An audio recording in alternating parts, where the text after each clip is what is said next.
Olá, sejam bem-vindos ao Fala Auditor, sempre aqui na TVE trazendo conteúdos relevantes para que você entenda melhor como funciona a gestão tributária aqui no nosso estado.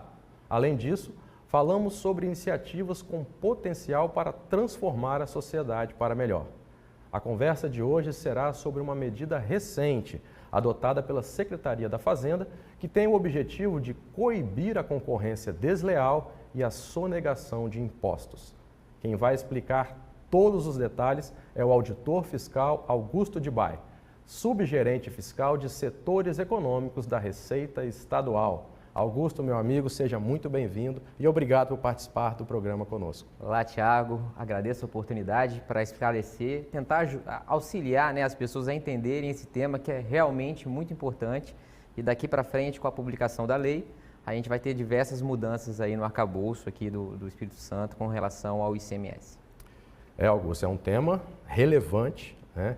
Eu sou um entusiasta desse tema, estou apostando muito nessa implementação, nessa mudança, nessa evolução que fizemos aqui no Espírito Santo, que é a Lei do Devedor Quanto Mais. Perfeito. Não é isso? Isso. Lei 12.124 de 2024, que foi aprovada agora em maio.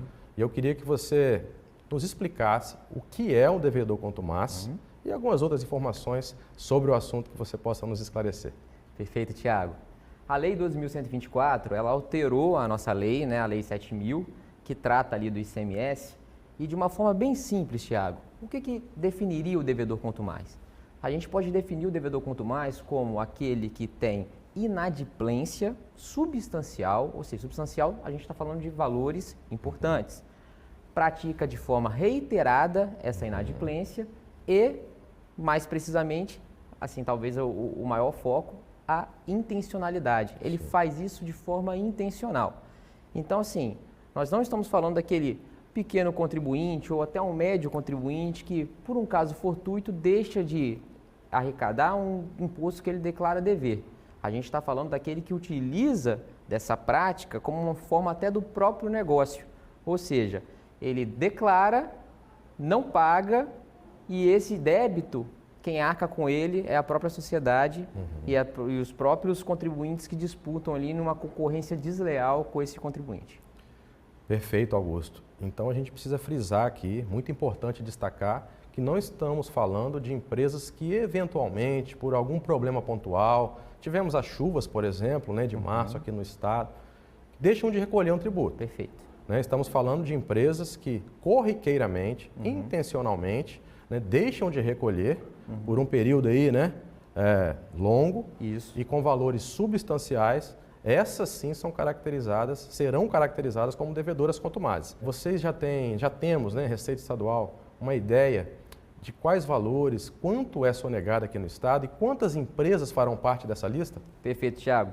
No momento da gravação desse programa, a Receita Estadual ainda está evoluindo, construindo malhas para identificar todos esses devedores contumazes. Porém, a gente já tem um número, a gente já tem uma estimativa. A gente tem cerca ali de 85 a 95 contribuintes, grupos empresariais, Thiago, que devem aos cofres capixabas algo em torno de 4,5 bilhões de reais. Bilhões de reais. Com B de bola. Com B de bola. O que caracteriza a substancialidade dos valores que eles devem ao Estado. São valores substanciais e, como você disse, a sociedade que mais precisa é a que mais sofre, com a falta desses recursos. Perfeito, exatamente. E a regulamentação da lei, Augusto, ela já foi publicada. Foi. Correto? E como você já adiantou, ela trouxe alguns limites que balizam a declaração do devedor quanto mais. Quais são esses limites, essas balizas, Augusto? Tiago, a regulamentação ela estabeleceu duas hipóteses para a gente enquadrar um contribuinte como devedor quanto mais. A primeira hipótese é aquele contribuinte que nos últimos 12 meses deixou de recolher por no mínimo 6 períodos, 6 competências, valores ali que ele declarou num montante superior a R$1 milhão. Então essa é a primeira hipótese de enquadramento. Mas também temos outra. A outra é aquele contribuinte que já tem aquele valor inscrito em dívida ativa, ou seja, aquele débito é longo, já foi inscrito e hoje está junto à PGE, Procuradoria-Geral do Espírito Santo, em valores superiores a R$15 milhões.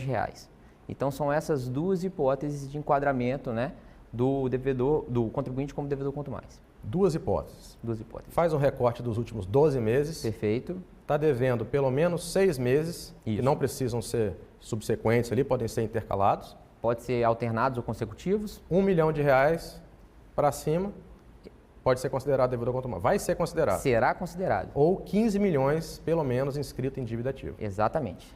Ótimo.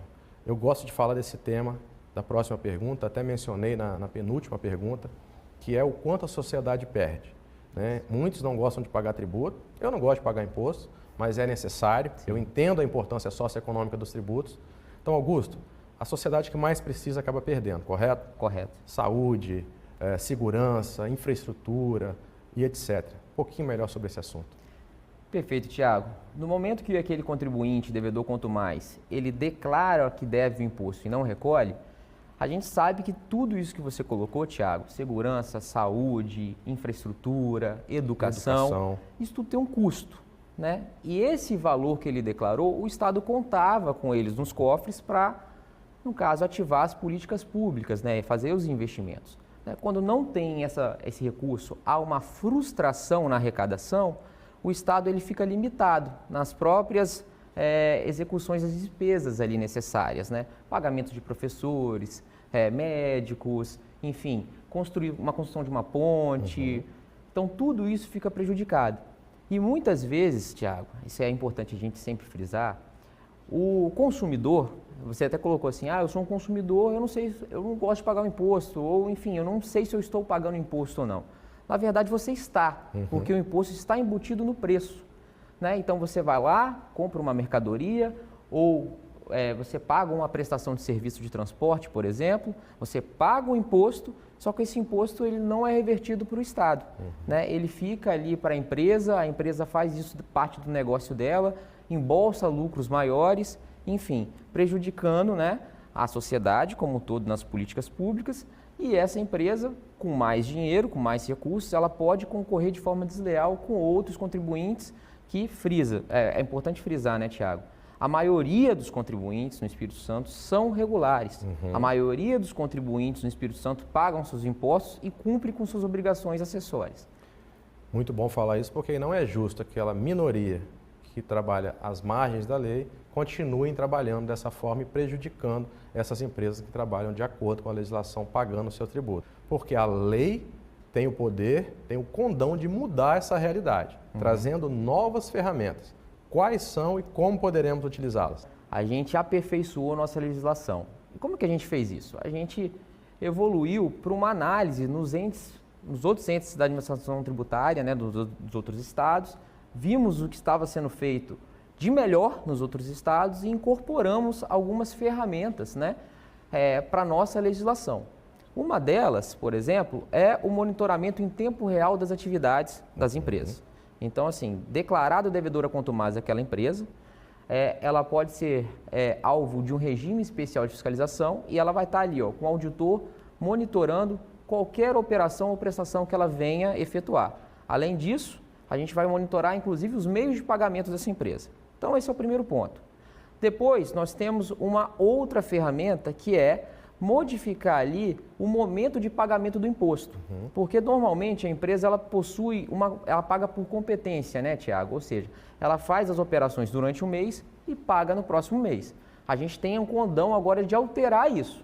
Agora você vai pagar operação por operação, né? E que atrapalha ali o fluxo de caixa da empresa devedora quanto mais. Temos a terceira ferramenta, que é a antecipação de tributos. Né? Isso aí depende de onde se localiza o devedor quanto mais numa cadeia. Por exemplo, se ele for um atacadista, né? É claro que ele tem fornecedores. E para esses fornecedores vai ser imposta a antecipação do tributo, que vai ser devido pelo devedor quanto mais.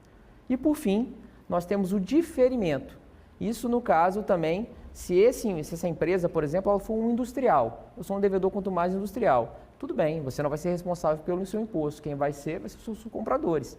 Então, são essas 4 ferramentas que foram inovações, né, na nossa legislação, que poderão ser aplicadas de forma assim, separada, isoladamente, ou juntas, né, na empresa, de acordo com o ato do gerente fiscal.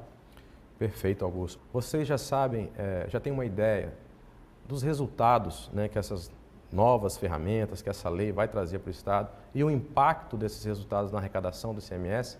Perfeito, Tiago. Primeiramente, eu acho que é importante a gente também deixar claro aqui para o nosso público que todo esse processo, até um devedor ser declarado devedor quanto mais, respeitará vários princípios da administração pública, quer seja a impessoalidade, a transparência, a ampla defesa e o contraditório.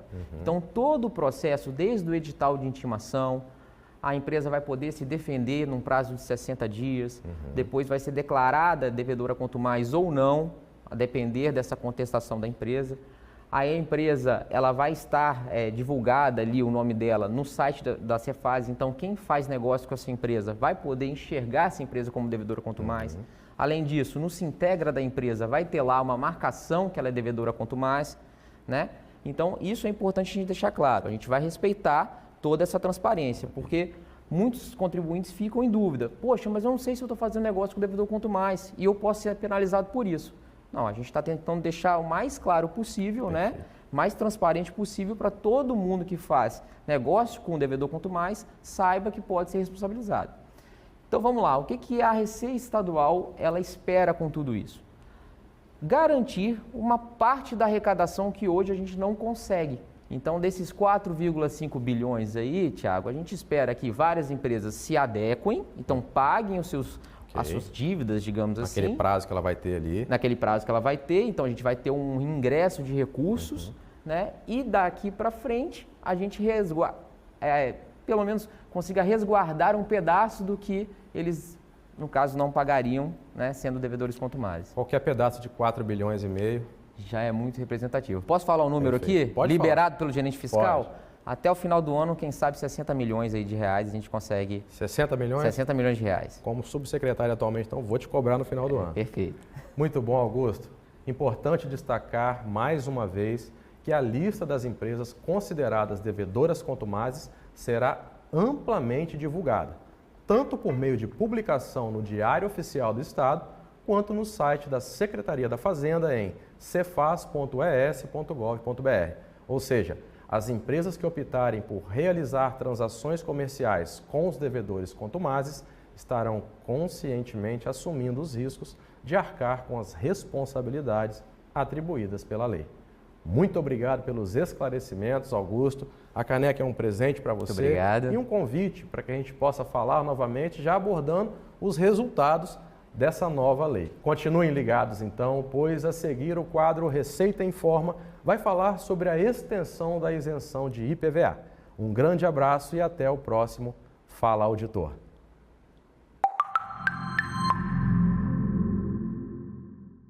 Sabia que as pessoas com deficiência auditiva unilateral total já podem solicitar a isenção do Imposto sobre a Propriedade de Veículos Automotores, o IPVA, aqui no Espírito Santo?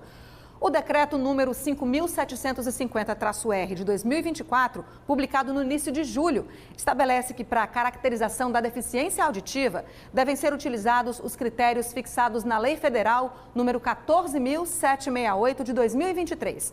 A lei considera a deficiência auditiva a limitação de longo prazo da audição unilateral total ou bilateral parcial ou total.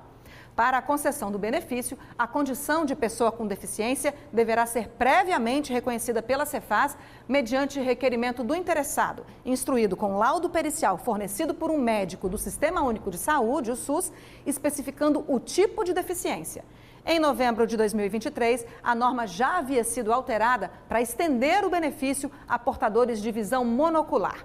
O processo de solicitação de isenção pode ser feito por meio do Sistema de Gestão de Documentos Eletrônicos do Estado, o EDOCS, sem necessidade de o contribuinte comparecer a uma agência da Receita Estadual. Em caso de dúvidas, é só acessar o site da Cefaz, em cefaz.es.gov.br. Uma ótima semana a todos e até o próximo Fala Auditor. Tchau, tchau!